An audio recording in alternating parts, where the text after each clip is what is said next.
Boa noite, irmãos. A paz do Senhor. Amém. Louvado seja o Senhor nosso Deus. Agradecido por essa oportunidade que o Senhor nos concede novamente, poder compartilhar uma palavra com os irmãos. Aleluia. Glória a Jesus. Livro de João, capítulo de número 15. Deus maravilhoso, Deus eterno, Deus de glória, Deus de louvor, Deus de unção, Deus de maravilhas. Louvado seja o Senhor nosso Deus. Nós te louvamos, nós te exaltamos, nós te glorificamos, porque nós somos teus ramos, nós somos teus galhos, e nós te louvamos porque o Senhor é a videira verdadeira. Aleluia. O Senhor é o lavrador, é o Senhor quem cuida de nós. Aleluia. Diz assim a palavra: eu sou a videira verdadeira, o meu Pai o lavrador. Toda vara que em mim não dá fruto, atira e limpa toda aquela que dá fruto, para que dê mais fruto. Vós já estáis limpos pela palavra que vos tenho falado. Estais em mim e eu em vós. Como varas de si mesmo, não podes dar fruto, se não estiverdes na videira. Assim também vós, se não estiverdes em mim. Eu sou a videira, vós as varas. Quem está em mim e eu nele, este dá muito fruto, porque sem mim nada podeis fazer. E se alguém não estiver em mim, será lançado fora como vara, e secará. E os colhem e lançam no fogo, e ardem. Se estiveres em mim, e as minhas palavras estiverem em vós, pedireis tudo o que quiseres, e vos será feito. E nisso o Pai, meu Pai, é glorificado, que deis muito fruto, e assim sereis meus discípulos. Amém. Glória a Deus. Irmãos, pode assentar. Glória a Deus. Aleluia. Toda vez que o Senhor me dá a oportunidade de compartilhar uma palavra com a igreja, eu sinto uma responsabilidade muito grande e me esmero muito em buscar de Deus um tema, um versículo, um capítulo, uma palavra, e estudo muito para que a gente consiga transferir tudo aquilo que o Senhor coloca no nosso coração para os irmãos com muito cuidado, com muito trato da palavra. O apóstolo João, no capítulo 15, ele traz uma informação especial dessa parábola que retrata a videira e os ramos. Faz uma explanação dinâmica do nosso relacionamento e o quanto nós devemos aprender acerca do trabalho de Deus como agricultor ao longo da nossa caminhada. Nesse texto a gente percebe que o Senhor Jesus Cristo, ele intencionalmente escolhe dentre tantas outras árvores que ele poderia usar, a videira. E por que a videira? Porque a videira, eu acredito que nos reflete a detalhes da tua igreja e do seu povo, que outras árvores certamente não trariam tanto simbolismo. Quando falamos de videira, os nossos olhos se voltam para Israel. No templo, segundo a história, havia uma gigantesca videira de ouro na porta principal do templo. E ela tinha cachos de uvas que pendiam como uma ornamentação. Nas moedas dos tempos de Macabeus, a nação de Israel era representada como a imagem da videira cunhada nas moedas. O profeta Isaías disse que Israel foi a vinha que o Senhor plantou, que ele cuidou, que ele limpou, que ele edificou muros de proteção, que ele regou, enfim, que ele cuidou e fez tudo que um viticultor poderia fazer para que aquela vinha frutificasse e desse frutos com abundância e de qualidade. Contudo, apesar de todos os esforços dedicados do viticultor, do agricultor, do lavrador, essa vinha, ela produz uvas bravas e não uvas doces, frutos sem qualquer valor e sem qualquer utilidade. Esse símbolo, ele traz exatamente o conhecimento de toda aquela nação, sem dúvidas, e ajudar os seus ouvintes, os discípulos, que possivelmente ouviam o Senhor atentamente, e certamente com ar de despedida, porque eles já estavam caminho ao Getsemane. E o Senhor Jesus, ele declara: eu sou a videira verdadeira. Aleluia. A nossa fé não pode estar em Abraão, nem em Moisés, nem nos profetas, nem em qualquer pessoa, a não ser no Senhor Jesus. Eu sou a videira verdadeira, o Senhor declarou. E essa palavra é para todos os galhos e ramos, aqui, da 20 de janeiro de 560. O Senhor ministrava no meu coração que existe, assim como foi falado aqui, como foi testemunhado, que existem galhos que não frutificam. Alguns estão dando fruto, mas o Senhor está podando e está doendo, está tratando. As pessoas estão chorando, estão tristes, angustiadas, amarguradas, está doendo, e o Senhor está podando. E existem aqueles que já passaram por esse processo de poda, de dor, de angústia, e que estão dando muito fruto. Aleluia. Mas quando a gente fala de muito fruto, um pensador sul-coreano, me parece, ele disse há 1 ano e meio atrás, que nós somos da sociedade do cansaço. Não porque a gente faz muitas coisas ou temos uma atividade muito longa do dia inteiro. Ninguém trabalha tanto assim. Nós temos 24 horas. É verdade que alguns estão acima da média, eu sei. Mas porque a gente coloca sobre nós mesmos uma pressão, uma responsabilidade para darmos mais frutos. Nós temos que frutificar, nós somos pressionados a sermos bons líderes, bons liderados, a sermos bons profissionais, a sermos alguém considerado no trabalho, a ser alguém de destaque. Somos pressionados nessa vida singular a dar fruto na família, na vida profissional, na vida financeira. E isso me parece ser algo de sobrevivência até. Jesus afirma que Ele é a videira verdadeira, que Ele opera em tudo e em todos nós. Ele opera e a ceifa dele vem para os galhos e para os ramos. E isso não está relacionado à nossa condição financeira, à nossa beleza, não está relacionado à nossa força, à nossa capacidade intelectual, não está relacionado às tradições, às culturas e muito menos ao trabalho que a gente faz na obra. Eu sou a videira, vós as varas. Quem está em mim e eu nele, esse dá muito fruto, porque sem mim nada podeis fazer. Os ramos de uma videira têm 2 finalidades apenas: fogo ou fruto. Fruto ou fogo. É importante dizer que tanto a limpeza do corte dessa disciplina, que eu vou falar daqui a pouco, que te levanta, que redireciona, que lhe muda de direção, ou quanto o corte da poda, todos os 2 processos implicam em dor. Talvez você esteja sendo podado, e a poda pode nos causar essa sensação de vazio, de impotência, de incompreensão, porque a poda nos tira possibilidades justamente naquilo que nós somos bons, naquilo que nós sabemos fazer, naquilo que talvez esteja até indo bem. Está na videira, está cooperando, tem testemunho, tem fruto, mas de repente o agricultor vem e te poda. Fazendo um paralelo entre a vida real e os galhos da videira, talvez você que esteja sendo cortado, podado, quando olha para os demais galhos da árvore, da sociedade, ou da igreja, ou à sua volta no trabalho, você olha para os galhos e eles estão viçosos, cheios de flores, cheios de frutos, vigorosos, frondosos, e aí talvez você encurtado, foi podado. Você pensa que talvez nunca vai voltar a crescer ou jamais vai alcançar a estatura e o patamar daqueles galhos vizinhos que cresceu junto com você. E eu olho para mim e percebo o quanto eu fui cortado, quantas podas eu sofri, quantas cicatrizes eu trago na minha vida, no meu corpo e na minha mente. Mas tudo isso não foi em vão, porque eu posso chegar aqui com muita propriedade e dizer: meu irmão, irmã, doeu, dói. Eu posso dizer que eu sei a dor que você está sentindo, porque a todo momento a gente está sendo podado, porque o Senhor quer o nosso melhor, o Senhor quer que nós frutifiquemos mais, que nós temos excelência naquilo que nós vamos fazer em tudo.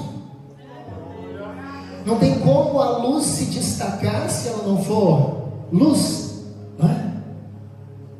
Eu posso afirmar que de repente, depois da poda, depois da cicatrização do corte, alguns galhos já estão crescendo, alguns regenerando, gerando folhas, frutos, outros já geraram flores, frutos e até sementes, e por onde eu passo eu planto essas sementes, para que todos possam ver os frutos que Cristo gerou em mim. E apesar da dor do processo penoso da poda, eu estou aqui para te dizer: confia no lavrador. Ele sabe o que faz, descansa nele, ele está cuidando de tudo. Ele sabe o que fazer, ele conhece a sua essência, a minha essência, ele sabe exatamente o que foi necessário para te trazer até aqui no dia de hoje. E Ele sabe exatamente o que vai ser necessário para te levar até lá na Canaã celestial, se assim você quiser chegar lá. Precisamos entender esse processo do agricultor, do Pai nas nossas vidas, porque senão a gente entra em colapso emocional. A gente cria uma crise existencial, porque tudo aquilo que a gente intenta, tudo aquilo que a gente faz começa a dar errado, não faz sentido, e muitas pessoas começam a pensar minhocas, porque tudo que faz dá errado. É o processo da poda. Ele é ilógico. Você está fazendo tudo certinho, você está frutificando, a coisa está indo bem, mas de repente a tesoura. Traçamos as nossas percepções de Deus por aquilo que a gente ouve das pessoas, dos nossos pais, dos profetas, dos pastores, dos professores, mas Deus quer que nós tenhamos experiência real com Ele. Ele quer que a gente saiba, entenda e compreenda e creia que a palavra ela é viva e eficaz, ela é vida, ela é verdade, e está escrito que todas as coisas cooperam para o bem daqueles que amam ao Senhor. A dor da poda ela tem a intenção de nos fazer galhos melhores, mais fortes, resilientes, resistentes, persistentes, frutíferos. Isso tem que ficar bem claro para mim e para você, porque a dor da poda e a dor do corte da disciplina, nós vamos falar agora há pouco, podem ser parecidos, mas têm causas e propósitos diferentes. Quando Deus poda, Ele está nos forçando a viver um novo momento, um momento diferente, porque muitas vezes nós montamos a nossa tenda do sucesso do passado. Quando vivemos uma fase boa nas nossas vidas, nós não queremos que aquela fase passe, a gente quer que ela fique perpetuada nas nossas vidas. Logo a gente monta a tenda nesse lugar, nós moramos ali, conseguimos um aumento salarial, agora tá bom isso aqui, tá beleza, tá bom demais. De repente, nossa vida espiritual, nós somos separados, somos consagrados a um trabalho e tá ótimo, e a gente não quer mais avançar, acabou ali. Tem muita gente vivendo de histórias do passado, saudades de cultos, de pessoas, de momentos, de coisas que já passaram há muito tempo, e muitas vezes a sua satisfação é motivo de continuar justamente nessas coisas do passado, e aí vem o Senhor e poda, e tira a sua possibilidade que você se agarrava de continuar, mesmo que ainda rastejando, lembrando do passado. Ele tira a possibilidade de que você gere até mesmo aquele fruto único ou pequeno que você estava gerando. Deus não está te punindo, a poda é um compromisso do lavrador com a sua vinha. Ele quer aumentar o nosso nível, a nossa quantidade, a nossa qualidade, a nossa relevância na sua presença. Deus vira para José: José, eu vou te honrar. José é um garoto. E aí José, na terra de Canaã, com 13 anos, o Senhor tem propósito de pegar José e levar lá como governador do Egito. Aos olhos humanos é impossível, não tinha como. José era um bom filho, o pai amava-o com toda a intensidade, ele era obediente, ele fazia tudo, a vida estava boa para José.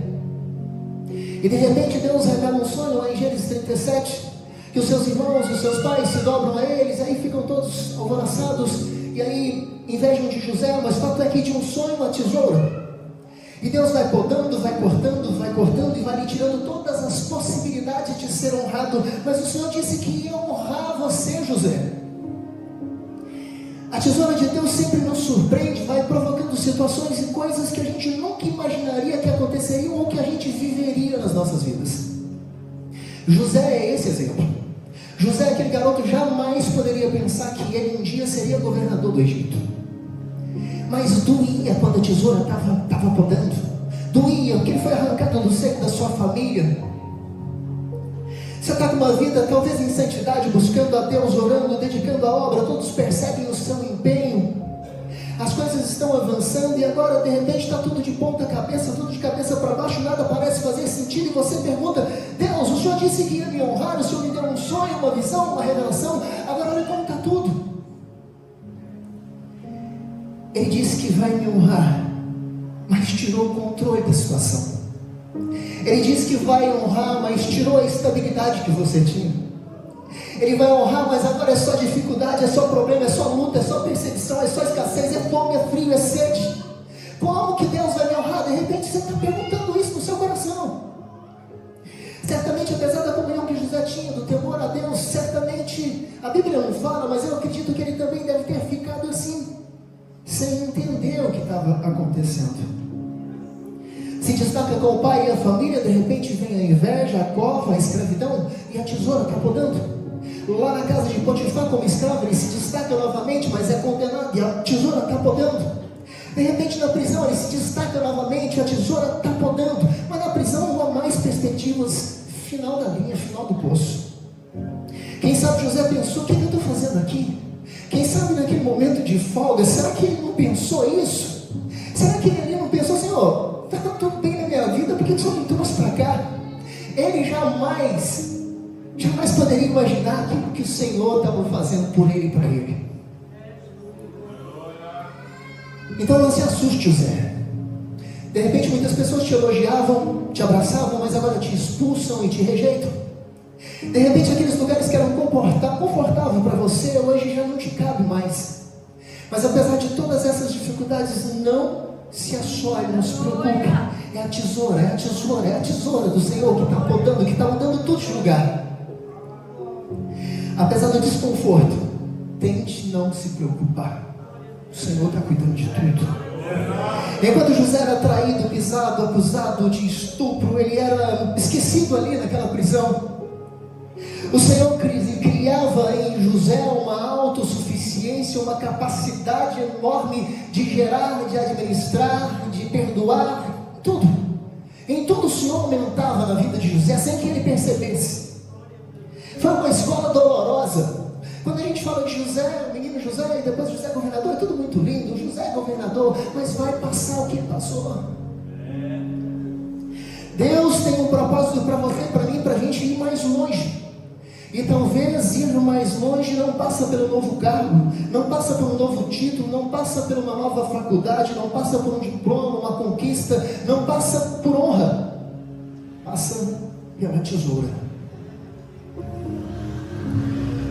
O Senhor Jesus, ele disse que existem ramos e varas que estão nele e que não dão fruto.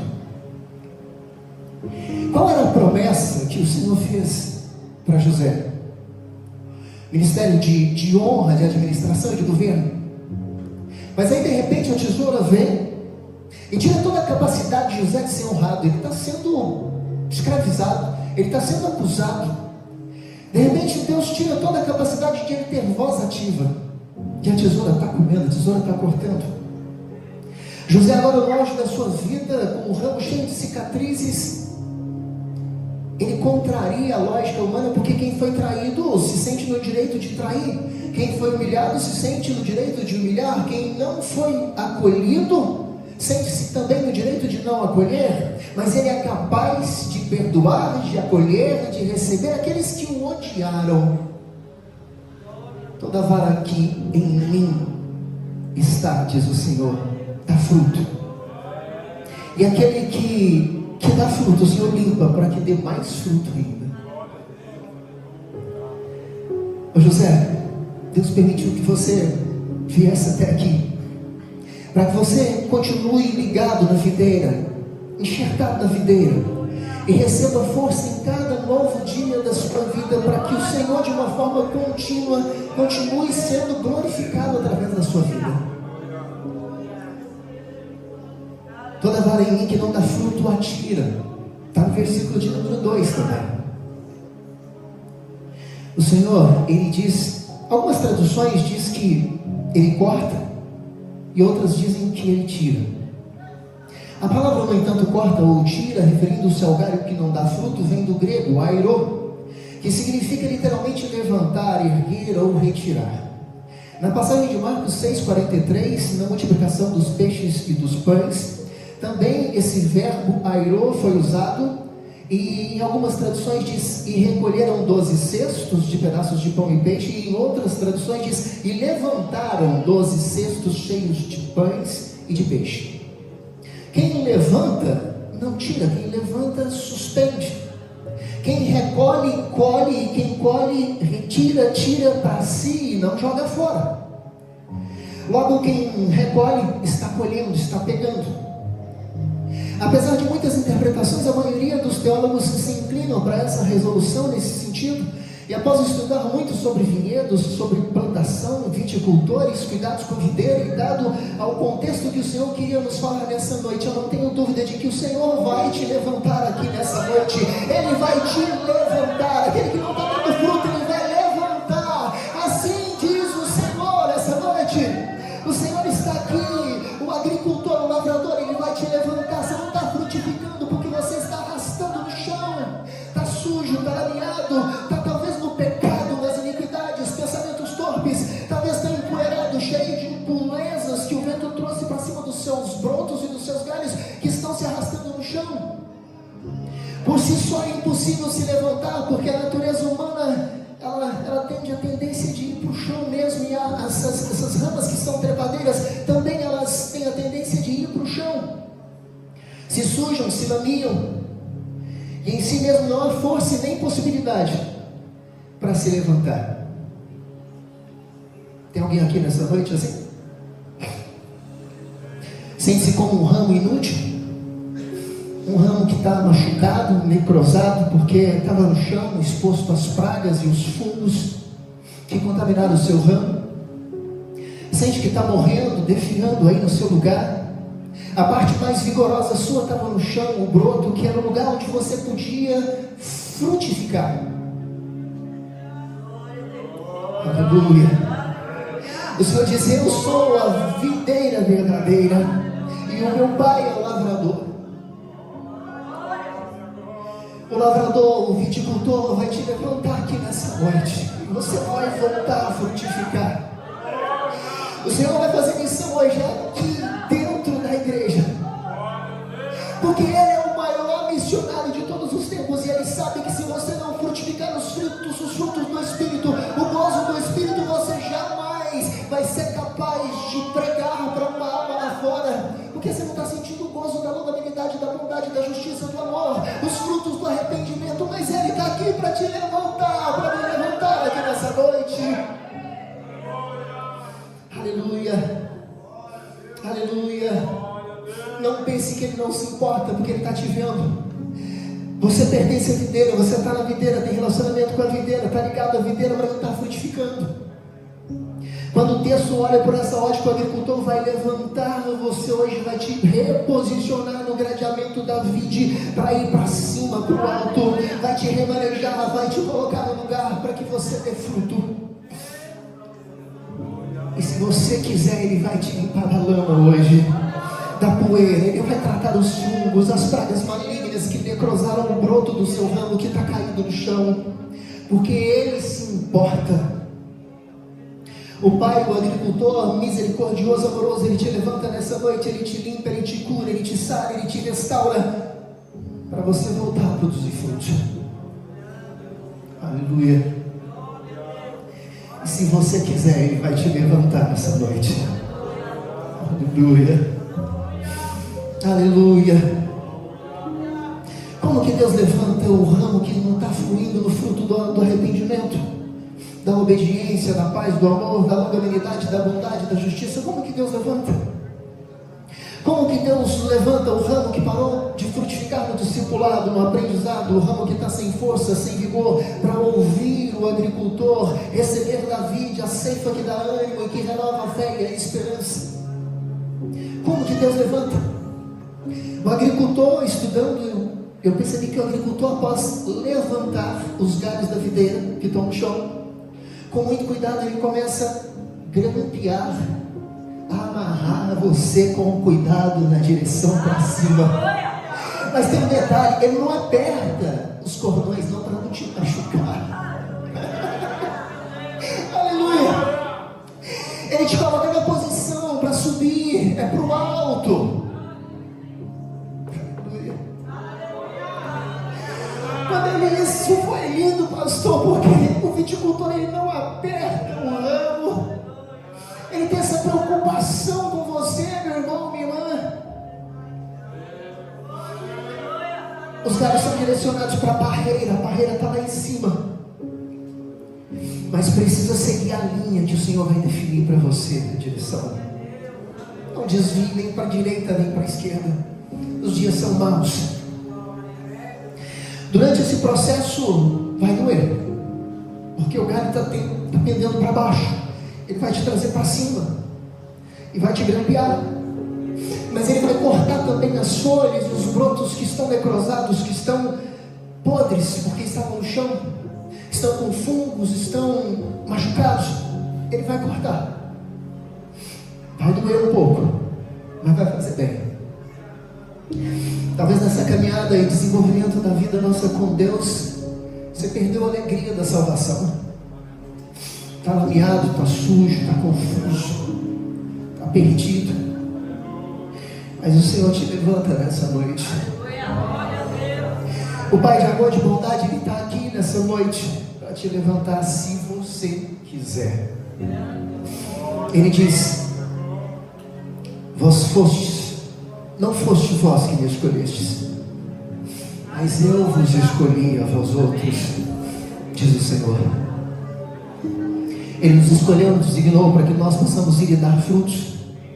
E Ele está aqui para segurar na sua mão. Assim como aquele dia Ele segurou na sua mão, que você chegou, não sei se aqui ou em outra igreja, com os braços cansados, cheios de pecado, no lodo, charco. Ele pegou na sua mão, Ele te limpou, Ele te sarou, Ele te perdoou, Ele te curou e Ele te chamou de meu filho. Aleluia, aleluia. Eu não sei a sua vida, não sei, mas é necessário que a gente entenda que todos os profetas, a maioria deles, todos morreram sem carros, sem casa, sem dinheiro. Os discípulos dos 11 que sobraram, 10 foi martirizado, 1 foi exilado. O evangelho não é vida boa, mas é novidade de vida. A tesoura nunca vai destruir a sua essência, porque você está ligado na videira. Pode diminuir momentaneamente a sua estrutura, a sua capacidade, mas após a cicatrização, você começa a ramificar, você começa a florescer, você começa a frutificar. Fé em Deus, você está na videira, a vida aí, você está na videira. Aleluia. O Senhor quer nos levar para um outro nível, sabe? Ele vai, depois dessa cicatrização, da frutificação, Ele vai te honrar. Bênção e gozo na sua frutificação, pode ter certeza. Dói, mas depois vem o gozo. Eu fiquei imaginando isso tudo, estudando e pensando na vida de José, a dificuldade que foi, e depois o gozo e a alegria de ser colocado lá em cima, de ser honrado. Mas mais do que isso, de poder abraçar e acolher a sua família, os seus irmãos. Não se surpreenda se alguma coisa que você tinha habilidade de fazer, agora você já não está conseguindo mais. Se alguma coisa que dava muito certo para você, agora está dando tudo errado. Aquilo que você sempre dominou saiu do controle. Aquilo que você tinha orgulho pessoal, agora já está difícil. É a tesoura do Senhor que está trabalhando. Eu não sei qual história você quer deixar registrada a respeito da sua pessoa, mas a tesourada do agricultor está disponível aqui nessa noite. Para aqueles que querem crescer, não naquilo que você talvez buscou na tela da casa, lá no computador, no celular, talvez naquilo que você projetou na sua formação profissional, intelectual, não naquilo que você almejou durante a vida ou por uma vida toda, mas naquilo que você decidiu quando desceu no batistério e declarou para o pastor que te batizou e para uma multidão de gente que você estava morrendo para o pecado e que a sua vida era de Cristo. A sua vida era de Cristo. É nessa projeção que nós vamos avançar, porque não vivo mais eu, mas Cristo vive em mim. É isso que nós declaramos lá no batismo. Se o Senhor é o seu dono, então descansa nele. Os pensamentos, os caminhos do Senhor são mais altos e são melhores do que os nossos. O apóstolo Paulo talvez foi um dos mais podados depois de Cristo. 2 Coríntios 11, 24 e 28 diz assim: recebi dos judeus 5 quarentenas de açoite menos 1. 3 vezes fui açoitado com varas. Uma vez fui apedrejado, 3 vezes sofri naufrágio. Uma noite e um dia inteiro passei no mar, lutando com a braveza das águas. Em viagens, muitas vezes em perigos de rios, em perigos de salteadores, em perigos dos da minha nação, em perigos dos gentios, em perigos da cidade, em perigos no deserto, em perigos no mar, em perigos entre os falsos irmãos, em trabalhos e fadiga, em vigílias, muitas vezes fome e sede, em jejum, muitas vezes frio e nudez. Além de todas essas coisas internas, exteriores, me oprime a cada dia o cuidado com todas as igrejas. Paulo deveria olhar para suas cicatrizes de tantas lutas que ele enfrentou, mas a preocupação dele estava nos irmãos, na salvação, na fluidez da igreja, do povo que estava sendo salvo. É esse fruto que o Senhor quer produzir em nós, esse caráter de cristão, de amor e de empatia. E após essa leitura desse versículo aqui de Coríntios, eu queria te perguntar: você que está pensando em parar, você está querendo parar por quê mesmo? Porque você ficou um dia, uma noite toda lutando no mar? Você está querendo parar foi porque os judeus te bateu 4 vezes, mas te arrebentou o lombo mesmo? Ou você está querendo parar é por causa dos perigos dos rios, dos salteadores? É por causa das fadigas, né? É por causa das vigílias, com fome e com sede? Ou talvez é por causa do frio e nudez? Por que mesmo que você está querendo parar? A vida não está boa mesmo, não é por quê? Deus, Ele pode e quer te levar para um lugar seguro, firme. Se você permanecer quietinho com as tesouradas. A poda do corte do redirecionamento dói, mas vai passar. A dor da poda a gente consegue perceber porque você faz um raio-x na sua vida e você percebe que você, apesar das nossas falhas, das nossas fraquezas, você percebe que não está assim, né? Para sofrer tanto, para ser podado tanto. Isso é a poda. Fica tranquilo, descansa. Você diz que a sua vida é do Senhor. Ele é a videira e o Senhor é o agricultor. Descansa. Fique em silêncio quando identificar uma área pessoal da sua vida ou espiritual que está sendo podada, porque o agricultor ele não presta um relatório, ele simplesmente poda. Fique em paz, descanse, porque depois dessas dores, certamente a paz que você vai sentir na alma vai exceder todo o entendimento, toda a compreensão humana que você jamais conseguiria imaginar. Esse nível de dor vai ser administrado com um nível superior de paz e de frutificação. Louvado seja o Senhor. Eu percebo que em diversos cultos, durante todo o tempo, o Senhor tem ministrado palavras em versículos, lugares diferentes, pessoas diferentes, mas na verdade Ele está dizendo a mesma coisa. Se arrepende, volta. Eu estava ali falando com Jesus, mas eu queria que o Senhor falasse comigo que a palavra é do Senhor. E aí, de repente, o irmão Daniel, usado pelo Espírito Santo de Deus, ele simplesmente confirmou tudo aquilo que eu estava ali no coração orando. Portanto, quando o Senhor colocar alguma coisa no seu coração, o Espírito Santo, Ele testifica, fale. Seja profeta, seja Abacuque. Aleluia.